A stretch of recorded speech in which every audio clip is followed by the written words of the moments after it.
So as we know that the lecture's remaining topic is the method of testing for a DC machine. So we will start that topic today.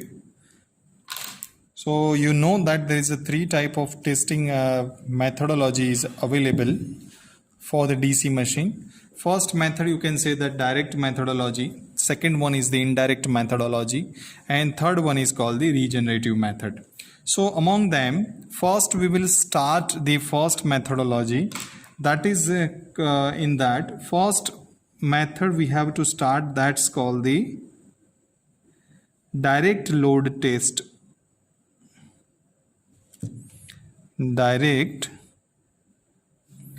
load test, or you can say that this test is called the brake test also. So this is basically, this method is used for the calculation of the different parameter, but this direct load test is applicable where the machine is not the heavy rating. It is used for the low rating of the machine. So the efficiency of DC motor, if you want to determine, then you can use this test. Okay, so the efficiency of a small DC motor are determined by direct loading of the motor. So you can calculate like this, you can write like this, the efficiency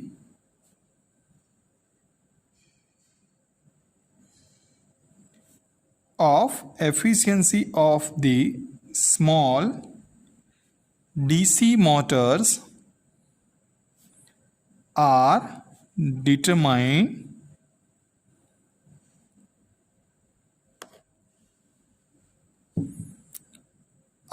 determined by directly loading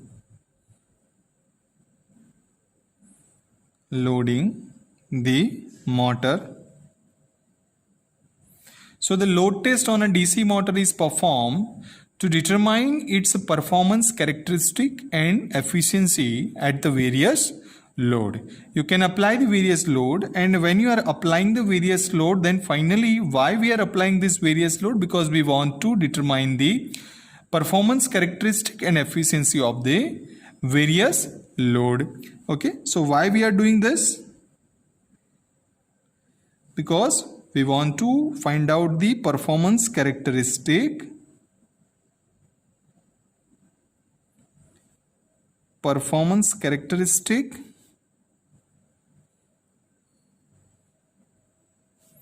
and efficiency at various load. You can write like this, in a various loads. Okay, so the motor can be loaded by the means of mechanical brake, either eddy current brake or calibrated fan. So normally the motor is loaded mechanically with the use of, you know that, and we have applied same thing in our laboratory also, with the use of belt, with the use of pulley. You can apply the mechanical load on the motor. Okay, so the efficiency of the motor is calculated directly by measuring the power input and output. So here we are use the why? Because we want to calculate the efficiency, and you know that how it calculated, it is output by input. You can calculate like this. Okay, so this is the methodology, you can say that, but how you can apply mechanically? So that's why we just draw the circuit diagram of this. So this is your ammeter, and this is your 3-point starter, L, F and A. This is your starter, L, you can say that this is your rheostat of the field, where you change the field resistance. This is your applied field, and this is a directly connection with the armature. This is your motor armature, A, double A, F, double F, A, and V, you can say that. And here you apply the DC supply. And the next side, you know that you just want to apply the mechanical load on your shaft. So that's why you know that this is suppose our rotor shaft, you can say that, where the radius is R. So this is your pulley type, you know that this is your pulley belt, and in between you can measure the weight. Okay, and you can apply, you can just rotate it, and then you can apply the mechanical load on the motor and measure the W1 and W2. These two are the weight. Okay, so this is the belt or rope is wound round on the pulley. So the motor load on the motor is varied and step to calculate the behavior under the different loading condition. So the motor is run and load on the motor is adjusted till it carries its full load current. Okay, so the entire power output is wasted at the mechanical brake, and we can take the reading of various parameter. Like you can take the reading of the line voltage V, then current drawn by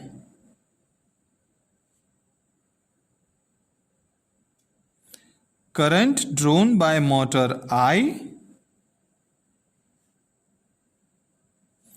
W1 kg, then W2 kg, then take the difference of this 2 kg, and you can take the reading of speed. You can take the reading of speed N. Okay. So then calculation of why we are doing this thing, then means which parameter we are using to calculate it here. So calculation point of view, we are calculating the value of torque with the use of this methodology. Then we are calculating mechanical power. Then motor input and motor efficiency. We are calculating this thing, and we will study this theory. I have taken the reference book of the Margin Publication House, and Dr. J.G. Jamnani's book is here. I have to take the reference of that book, and we derive the theory. Okay. So we are just telling that thanks to Dr. J.G. Jamnani sir, he is the professor in PDPU. He is the prominent professor in the PDPU. Okay, and his book is excellent for that, for the basics and all. So you can refer it. And I have to take the reference of this book for the derivation of this theory. Okay, direct load test. You know that this is the theory up to this, and now we are using this. We just calculate the torque and all that. Okay, so now I remove this, and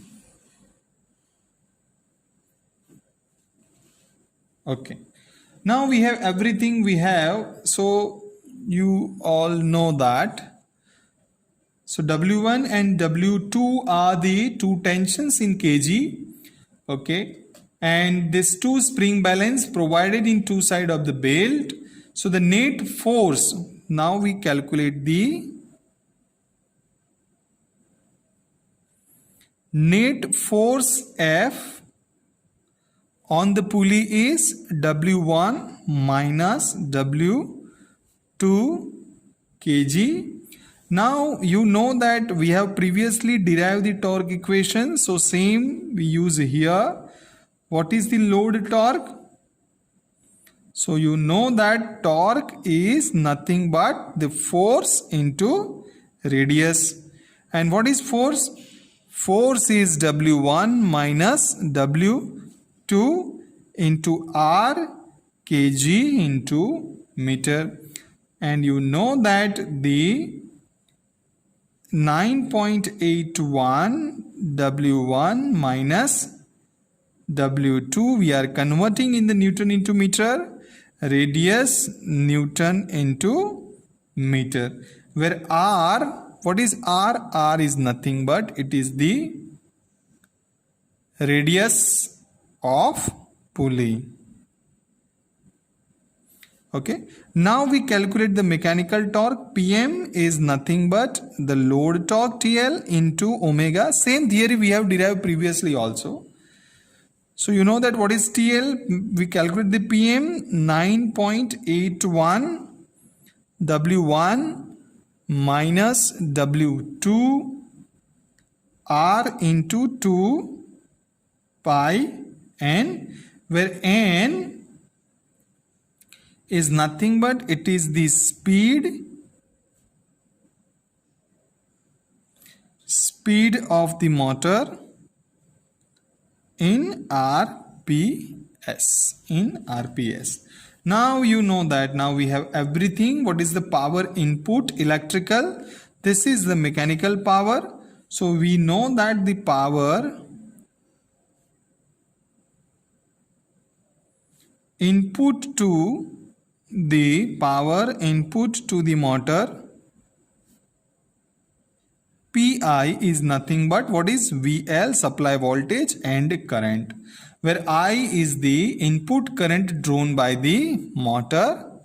I is nothing but it is called the input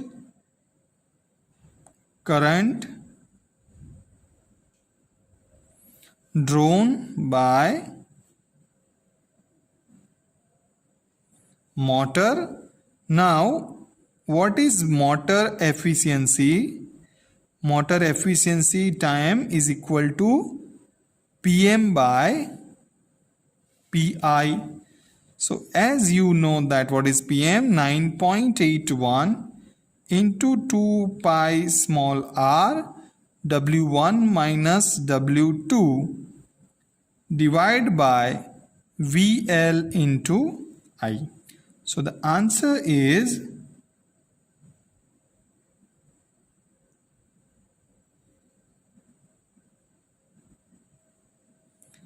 61.68 n RPS, W1 minus W2 into radius V into I.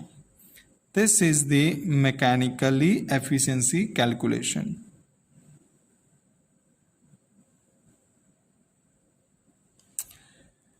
Okay, so this test is used for the testing of small DC motor only, because in the large rating of the motor it is difficult to dissipate the large amount of heat generated at the brake, because you know that जब ये break हम लोग ज़्यादा time तक लगाए रहेंगे तो क्या होगा, उसके अंदर हीट जनरेट होगा। तो ये मेथड सिर्फ छोटी मोटर के लिए ही यूज़ होती है, बड़ी मोटर के लिए ये मेथडोलॉजी हम यूज़ नहीं कर सकते, वो आपको पता होना चाहिए। अब इस मेथडोलॉजी के ड्रॉबैक्स कौन से हैं? So now we are talking about the drawbacks और limitations of the DC machines of this testing. So the large amount of power is required to test a large machine, and the entire output of the power is wasted at the mechanical brake. Actually what we are doing over here, for the applying of the brake we are injecting the power, but is it a useful power? No, that power is not useful. That means whatever we are given to the power, that is wasted. Actually it is not, you can say that wasted. We are using a test on the machine, but we can say that it is a waste of the power. Okay, so we are doing the wasting the power on the entire output, so wasted at the mechanical brake. And second one is the drawback is non-availability of large capacity of load for testing a large motors in the laboratories. Okay, so these two are the limitations of the methodology. Now we are moving on the another methodology, that is called the Swinburne test. Okay, so we perform the Swinburne test.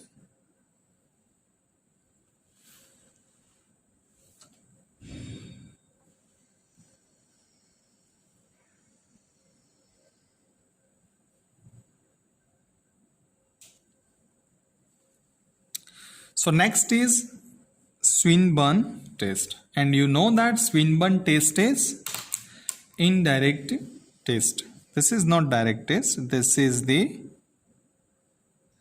example of indirect method.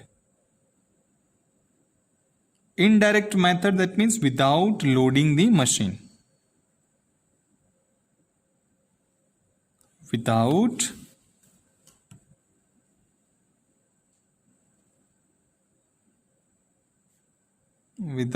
loading machine.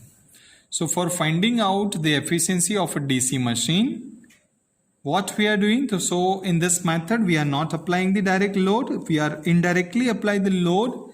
So this is because the various losses occurring in a DC machine. So we are classified that losses. First loss, you know that its loss is called the constant loss. Machine में we have the constant losses calculations. Second one is, as you know that, another one is variable losses.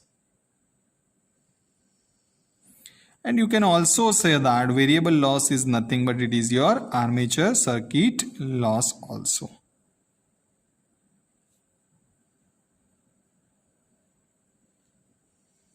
Okay, so variable losses is the directly proportional to the square of armature current. That is, you know that.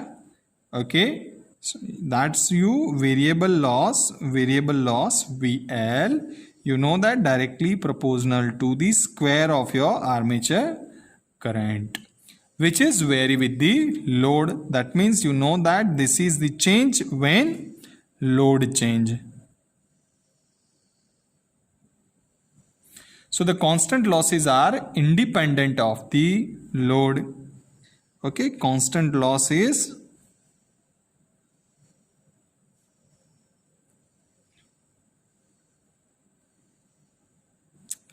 independent of load. Okay, variable loss is dependent to the load changes and constant loss is independent to the load changes. So in this method what happened, so the testing of constant losses are, we just determine experimentally by operating the DC machine as a motor running at the no load, whereas the variable losses occurring on a load are calculated from the known specifications of the machine. This test is applicable to the DC machine in which the flux is practically constant. So the shunt and compound machine where the flux is constant, so this is, you know that, see, in the shunt machine the flux is practically constant. So this test is applicable to the DC machine in which the flux is practically constant. Okay, so this is very important statement. This test is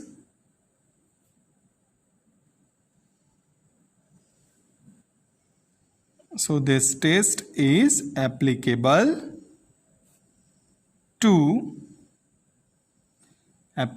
to DC machine in which flux is practically constant. और ये आपको पता है कि कौन से machine के अंदर फ्लक्स प्रैक्टिकली कांस्टेंट रहता है. So that is shunt and compound. Okay, so series machine में ऐसा नहीं होता. सो series machine can not be tested by this method. If someone asks the questions, this methodology, can we apply this methodology on series motor? So what is the answer? Answer is no. This method is not applicable for this series motor. Okay, so this method they cannot run at the no load and flux and speed is vary with the load in the series motor. Okay, in the series motor. Now we just draw the circuit diagram of this method. This is your L, that means line, A and F, that means armature. So this is the connection with the line. That means in between we have to put some ammeter where we calculate the I0. This is minus, plus. Okay, this is a fuse, you can say that, and this one is a switch, and this is a supply. Same like this is the armature. That means here you apply the motor M, and this is the field. That means shunt field regulator. Either rheostat is always there for the regulation of the flux, and here is the field F and double F. And once again we are measuring the value of shunt current ISH. So that's why it's over here, and it is connected. Here we put the fuse and switch is there, and here you apply the DC supply, and this is the voltmeter V. Okay, so this is the circuit diagram for performing the Swinburne test on the DC machine.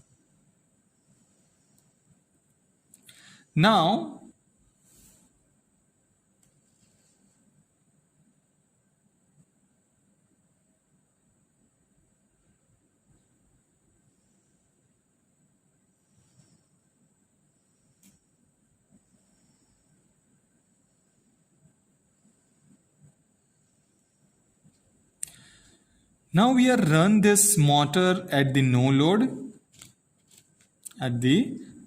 So this test is machine is run. You can start the machine, then run the machine of the no load with the no load at its rated voltage and the rated speed. We are assuming either we achieve the rated speed with the use of value with the value of shunt field regulator. आपको shunt field regulator ये वाला, you can just vary this regulator. And finally what you are just reaching at the normal either rated speed of the motor, and then we have to take the observation of the we just take the observation data on this methodology. Okay, so what you observe from this circuit, you can calculate the input voltage,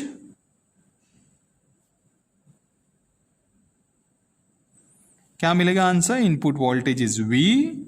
Then you can calculate the no load current with the use of meter.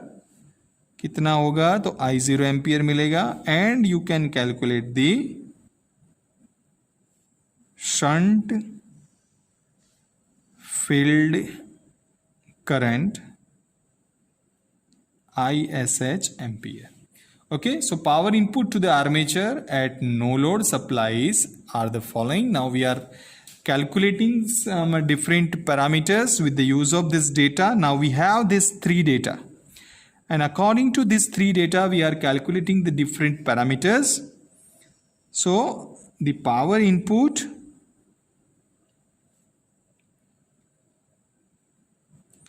so the power input to the armature at no load supplies the following data. Which data? So first we are calculating the iron or core loss. Second, we have to take the reading, either calculating the friction and windage losses, and these two are the mechanical loss, you can say that.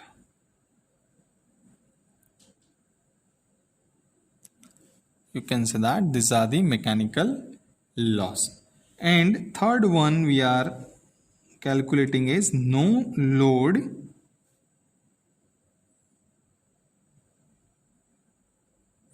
armature copper loss. That is called I square A0RA.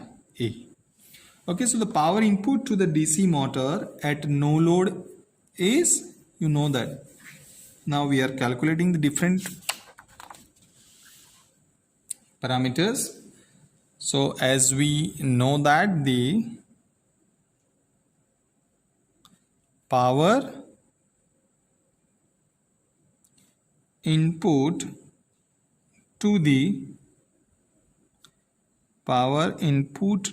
DC motor at no load W0 is equal to V into I0.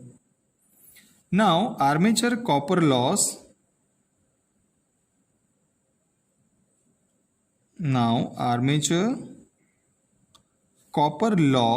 at no load कितना होगा? As you know that IA0 square into RA होगा. Now, but you know that in the shunt machine, IA0 is equal to, that's you know that it is your armature current at no load.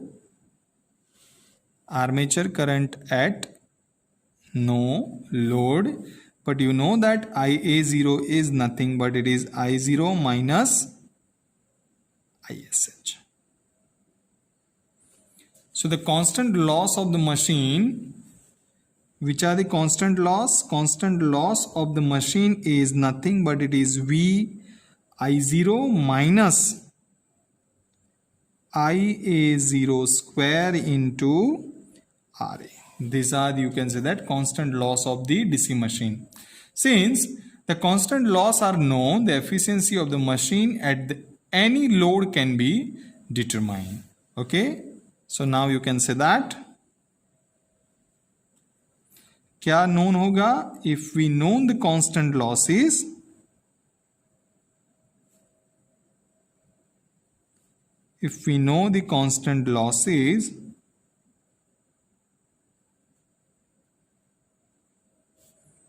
so the efficiency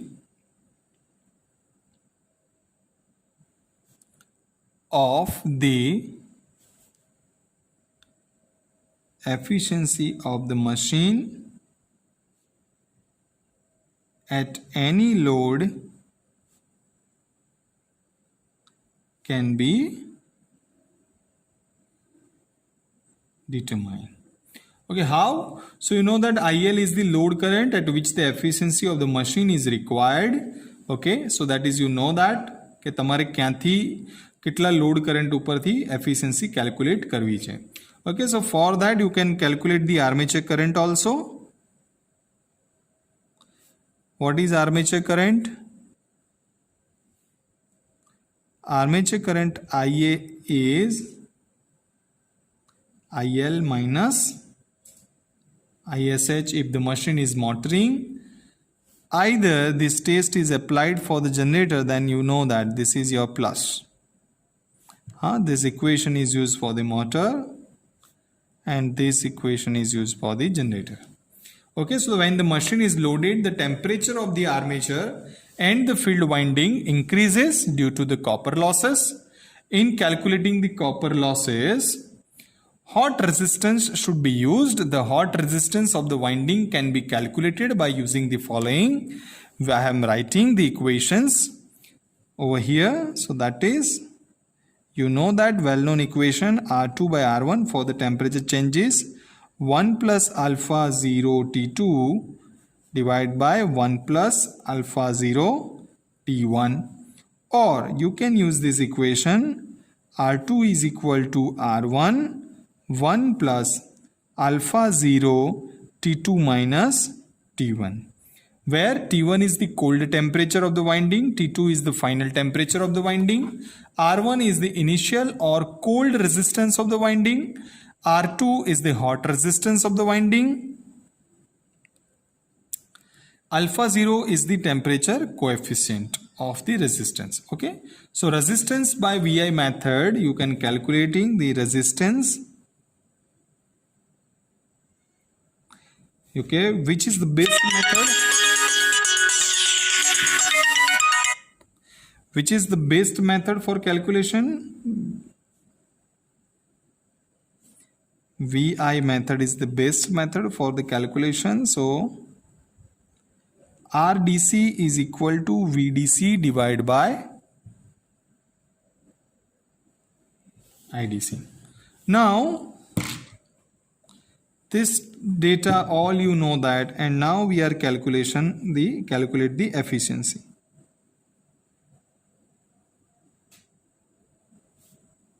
Calculation of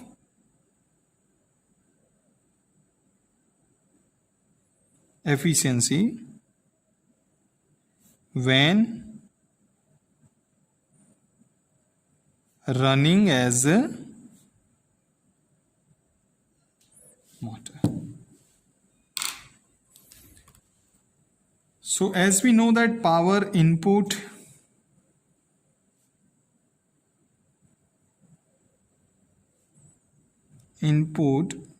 to the motor is equal to V into IL.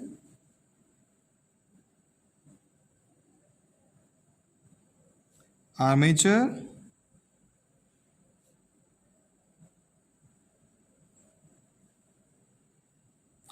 losses at full load is IA square RA. Now what is total losses? Total losses is nothing but WC plus IA square RA. Now what is efficiency? Efficiency is nothing but input minus total losses आने के बाद output and the input power. Now V into IL WC, here is the minus IA square RA V into IL. This is the equations, and you can calculate it. Just put the reverse for the calculation of the, this is the for the motor, this calculation is for the motor. Now calculation of efficiency,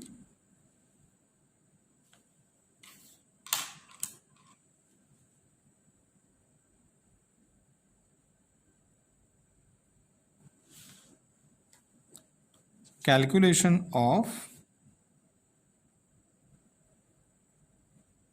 efficiency when running as the generator.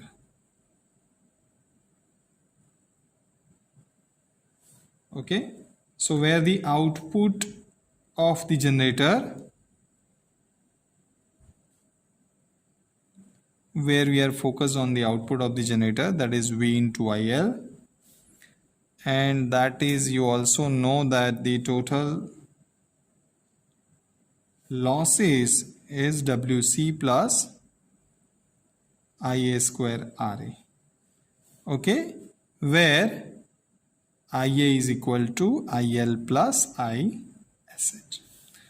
Now the efficiency is equal to output power divided by output plus total loss, that is V into IL WC plus IA square RA.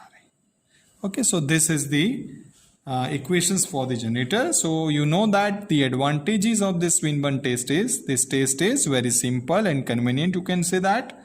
So this methodology is economical method for the testing of DC machine, as the power required for the test a large rating machine is very small. It is the no load test, you can also say that. So the efficiency of the machine can be predetermined at any load condition since the constant losses are known. Okay, so these are the three advantages of the methodology, and disadvantages is this test is not take any account of the stray load losses occurring in a DC machines under the load conditions. Due to the armature reaction under the load condition, flux is distorted, which is increases the iron losses. So, such the efficiency of the calculated by this test is comparatively higher than the actual one. Okay, so here we are not considered the stray load losses, and that's why the actual answer is the higher than the calculated answer is the higher than the actual one. Okay, so the temperature rise and the commutation condition cannot be checked under this rated load condition. So test is performed on the no load only. Third one is that this test is applicable to DC machine in which the flux is practically constant. In series machine, it cannot be tested by this method. Now the Hopkinson test is remaining. So in the next video, I will give you the Hopkinson test method. Okay, thank you.